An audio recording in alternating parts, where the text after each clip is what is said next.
Welcome back, my supernatural weirdos. It's Zoe, your guide through the inexplicable and the otherworldly.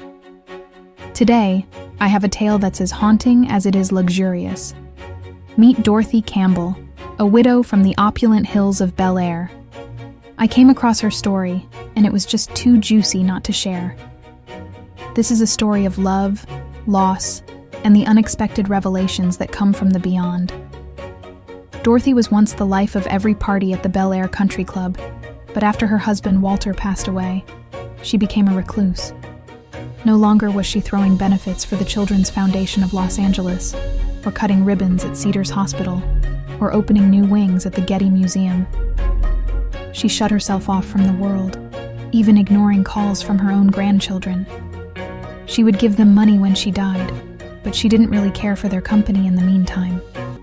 She stopped going to church and even took her diamond cross necklace off, which was a gift from her mother. She fired all her help and let her beautiful 25,000 square foot Beverly Park palace fall into disrepair. It looked like a hoarder's paradise. At first, she didn't care that her celebrity neighbors started spying on her through the gates. She didn't care that greedy real estate agents started just dropping by, wondering if she had died. And she certainly didn't care that her once prized roses looked like deflated balloons. Days turned into weeks, weeks into months, and before she knew it, 2 years since Walter's death. The smell in her house became unbearable. It smelled as if several rats had died in various places throughout her house, including potentially in her grand piano. Realizing she couldn't live in filth any longer, she hired a housekeeper named Marta, who had just arrived from Mexico. Marta started coming over weekly, and about a month in, she found Dorothy sobbing in the butler's pantry. Dorothy confessed she was dying of a broken heart, missing Walter, her dead husband, more than words could express.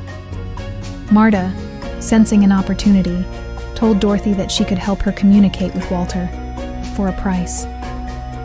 "Name your price," Dorothy said, desperate for a connection. Marta boldly stated, $150,000. Dorothy agreed, but with one condition. She would only pay if she could actually speak to Walter. So, the seance began. Candles flickered as Marta chanted incantations. Then, something miraculous happened. Dorothy felt a presence, and she heard Walter's voice. "Is that you, Walter?" she asked, tears streaming down her face.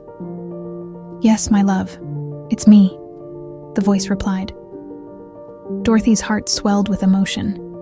She asked Walter if he was happy, if he missed her, and if they would be reunited in the afterlife. Walter's answers were vague but comforting, and for a moment, Dorothy felt a sense of peace she hadn't felt in years. But then, something shifted.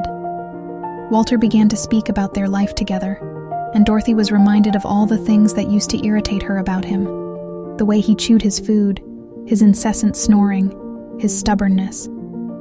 Suddenly, she realized that sometimes we miss what we can't have, romanticizing it until it becomes something it never was. After the seance, Dorothy felt a strange sense of relief. She didn't pay Marta the $150,000. After all, Dorothy knew how rich people stayed rich. Hint, it wasn't by giving away all your money. But she did give her a generous tip for the emotional roller coaster. Dorothy started to come out of her shell again, rejoining the world she had left behind. She started taking her grandkids' calls and rehired her old staff. And most importantly, her roses were in bloom again. So, my friends, the lesson here is clear. Sometimes the past should stay in the past, and sometimes the dead should stay dead. Until next time, this is Zoe, signing off. Love always, and remember, the supernatural is more natural than you think.